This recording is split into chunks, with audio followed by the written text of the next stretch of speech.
Good morning students. मैं Meena Ruchaniya, assistant professor SPC government college Ajmer. आज हम BSc part second paper third physical chemistry के chapter unit first के chapter thermodynamic first की study करेंगे। सबसे पहले हम ये जान लेते हैं कि थर्मोडायनेमिक या ऊष्मागतिकी कहते किसे हैं। ऊष्मागतिकी का अर्थ होता है, जैसा कि आपको नाम से ही प्रतीत हो रहा है, ऊष्मागतिकी यानी ऊष्मा की गति या ऊष्मा का प्रभाव।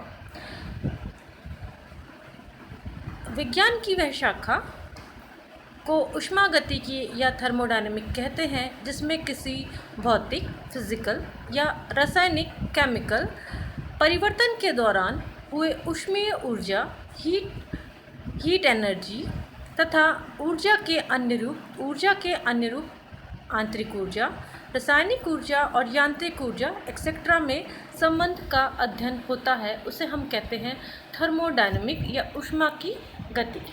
अब जो थर्मोडायनेमिक या ऊष्मा की गति की है, उसके 4 नियम होते हैं। फर्स्ट नियम होता है शून्य का नियम या जिसे हम कहते हैं जीरोथ लॉ। सेकंड है प्रथम नियम, first law of thermodynamic. Third है द्वितीय नियम, second law of thermodynamic. And next है तृतीय नियम या थर्ड लॉ थर्मोडायनेमिक्स का। थर्मोडायनेमिक फर्स्ट में हम ज़ीरो और फर्स्ट लॉ ऑफ थर्मोडायनेमिक की स्टडी करेंगे। सबसे पहले हम जो डेफिनेशन है इसकी वो कौन कौन सी हैं, तो सबसे पहले हम बात करेंगे ऊष्मागतिकी पदों की परिभाषा या डेफिनेशन ऑफ थर्मोडायनेमिक्स टर्म्स। जे.ए. बेडी ने ऊष्मागतिकी के संबंध में कुछ परिभाषाएं दी जो निम्न प्रकार है। सबसे पहला जो डेफिनेशन है वो है तंत्र या निकाय या हम जिसे कहेंगे सिस्टम। यूनिवर्स का वह पार्ट जो अध्ययन के लिए चुना जाता है उसे हम कहते हैं तंत्र या सिस्टम। सपोज यूनिवर्स है और यूनिवर्स का ये जो आप देख पा रहे हैं वो जो पार्ट है वो अध्ययन के लिए चुना जाता है तो हम उसे कहते हैं सिस्टम। सेकंड है परिपार्श्विक या सराउंडिंग। अब जो सिस्टम है या तंत्र है, तंत्र के अतिरिक्त जो भी यूनिवर्स का जो पार्ट रह जाता है, समस्त जो पार्ट रह गया है उसे हम कहते हैं सराउंडिंग। आप देख पा रहे हैं जो इसके जो चारों तरफ का जो क्षेत्र है उसे हम कहेंगे सराउंडिंग। नेक्स्ट हम बात करेंगे बाउंड्री या परिसीमा। सिस्टम व सराउंडिंग, ये हमारा हो गया सिस्टम। देन ये हो गया हमारा सराउंडिंग। सिस्टम व सराउंडिंग को जो रेखा पृथक करती है, ये जो रेखाएं हैं जो सिस्टम और सराउंडिंग को पृथक करती हैं उसे हम कहते हैं बाउंड्री या परिसीमा। अब जो ये बाउंड्री है वो रियल भी हो सकती है, इमेजिनरी भी हो सकती है, नॉन रिजिड भी हो सकती है। ऊष्मागति के नियम विभिन्न ऊर्जाओं के अंतः परिवर्तन को नियंत्रित करते हैं। एक जनरेटर विद्युत ऊर्जा उत्पन्न करता है। कैसे जनरेटर विद्युत ऊर्जा उत्पन्न करता है? इसमें टरबाइन जैसे कोई यांत्रिक साधन घूमता है जिससे यांत्रिक ऊर्जा खर्च होती है, वह विद्युत ऊर्जा बन जाती है। इस प्रक्रिया में जितनी यांत्रिक ऊर्जा खर्च होती है वह यांत्रिक ऊर्जा घर्षण में नष्ट होती है। ठीक इनके योग के बराबर विद्युत ऊर्जा उत्पन्न हो जाती है। इस उदाहरण के ठीक विपरीत एक मोटर से यदि हम यांत्रिक ऊर्जा प्राप्त करते हैं, वह जितनी ऊर्जा घर्षण में नष्ट होती है वह इन दोनों योग के बराबर विद्युत ऊर्जा हम उस मोटर को उपलब्ध कराते हैं। बच्चों, कहने का तात्पर्य यह है कि न तो हम ऊर्जा उत्पन्न कर सकते हैं न ही हम उसे नष्ट कर सकते हैं। यानी हम न तो प्रोड्यूस कर सकते हैं न एनर्जी को डिस्ट्रॉय कर सकते हैं। केवल क्या है, एक फॉर्म से दूसरी फॉर्म में ऊर्जा को चेंज कर सकते हैं। तो हम कह सकते हैं कि यूनिवर्स की ऊर्जा का मान कांस्टेंट होता है, ब्रह्मांड की ऊर्जा का मान निश्चित होता है। और यही ऊष्मागति का प्रथम नियम है कि न तो हम एनर्जी को डिस्ट्रॉय कर सकते हैं न ही हम एनर्जी को प्रोड्यूस कर सकते हैं। अब जो सेकंड लॉ ऑफ थर्मोडायनेमिक्स है वो क्या कहता है? वो कहता है कि किसी प्रोसेस या एनर्जी परिवर्तन की दिशा क्या होगी। अर्थात समस्त जो नेचुरल प्रोसेस है उस दिशा में चलते हैं जिस दिशा में तंत्र की जो एंट्रोपी होती है उसकी वैल्यू इंक्रीज़ हो जाती है, अर्थात यूनिवर्स की एंट्रोपी लगातार इंक्रीज़ हो जाती है। और ऊष्मागति के थर्ड लॉ के अकॉर्डिंग एब्सोल्यूट ज़ीरो टेम्परेचर पर एक टोटल क्रिस्टलीय सब्सटेंस की एंट्रोपी का मान 0 होता है। नेक्स्ट हम बात करेंगे टाइप्स ऑफ सिस्टम या तंत्र के प्रकार। सबसे पहला जो आप देख पा रहे हैं वो है ओपन सिस्टम। ओपन सिस्टम या खुला तंत्र, जब किसी सिस्टम की बाउंड्री से मैटर गुजर सकता है, अर्थात सिस्टम से द्रव निकल सकता है और तंत्र में द्रव जुड़ भी सकता है, तो ऐसे सिस्टम को हम कहते हैं ओपन सिस्टम। सिस्टम होता है वो अपने सराउंडिंग से एनर्जी और मैटर दोनों का एक्सचेंज करता है।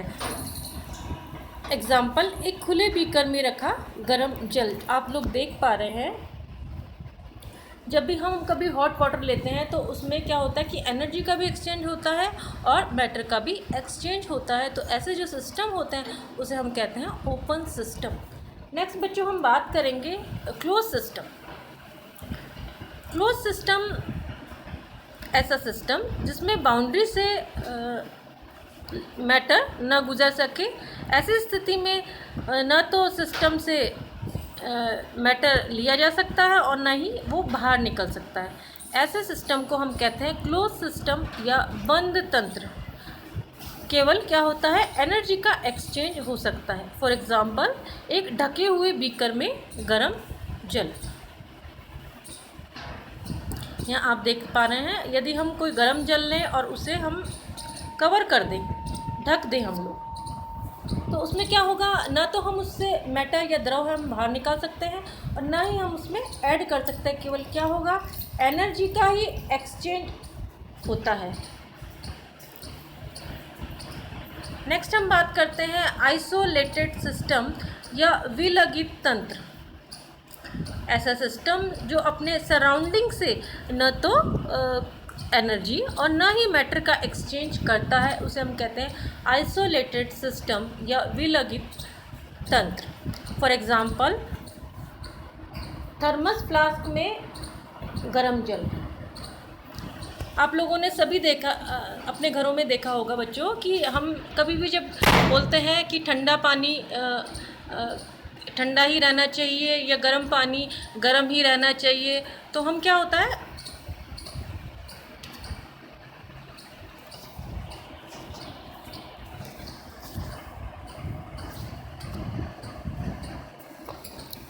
तो जो हम थर्मस फ्लास्क लेते हैं उसमें क्या होता है, ठंडा और गर्म है तो गर्म ही रहेगा, ठंडा है तो ठंडा ही रहेगा। वो किस कारण होता है, क्योंकि उसमें मैटर और एनर्जी दोनों का एक्सचेंज नहीं होता है। इस सिस्टम को हम कहते हैं आइसोलेटेड सिस्टम। नेक्स्ट हम बात करते हैं होमोजीनियस सिस्टम या समांगी तंत्र। होमोजीनियस यानी हम कह दें, आप लोग इस तरह से समझिए कि क्लास में अगर सब बच्चे हैं और वो सब की जो ड्रेस है वो सेम है, सेम कलर की है, तो हम कहेंगे कि ये सिस्टम यह है, ये क्लास है, ये पूरी इक्वल है, समांगी है, होमोजीनियस है। तो इस तरह के जो सिस्टम होते हैं उसे हम कहते हैं होमोजीनियस सिस्टम। जब किसी सिस्टम का कंपोजिशन या उसकी प्रॉपर्टी प्रत्येक पार्ट में एकदम समान हो, अर्थात उसके जो किसी भी प्रॉपर्टी को अलग करने वाली कोई बाउंड्री लाइन ना हो, तो ऐसे हम सिस्टम को हम कहते हैं होमोजीनियस सिस्टम या समांगी तंत्र। फॉर एग्जांपल है प्योर सॉलिड, प्योर लिक्विड और सॉल्यूशन, या कोई गैस या कोई गैस का मिक्सचर, ये सब जो है वो होमोजीनियस सिस्टम के एग्जाम्पल है। नेक्स्ट है सिस्टम हेट्रोजीनियस सिस्टम या विषमांगी तंत्र। यदि किसी सिस्टम या में किसी एक क्षेत्र का कंपोजिशन का प्रॉपर्टी किसी दूसरे क्षेत्र के कंपोजिशन के वह प्रॉपर्टी से भिन्न हो, अर्थात कह सकते हैं कि क्लास में अगर सब बच्चे हैं अलग अलग ड्रेस में आए तो हम ये कह सकते हैं कि ये हेट्रोजीनियस है, विषमांगी है, ये समान नहीं है। तो इन गुणों को पृथक करने वाली कोई स्पष्ट सीमा रेखा नहीं होगी। ऐसे सिस्टम को कहते हैं हेट्रोजीनियस सिस्टम। फॉर एग्जांपल है सॉलिड व लिक्विड का मिक्सचर, दो नॉन सॉल्युबल लिक्विड का मिक्सचर। तो ये तो हम बात हो गई टाइप ऑफ सिस्टम। नेक्स्ट हम बात करते हैं इंटेंसिटिव एंड एक्सटेंसिव प्रॉपर्टी, गहन व विस्तीर्ण गुण। सबसे हम बात करेंगे मात्रात्मक या एक्सटेंसिव प्रॉपर्टी।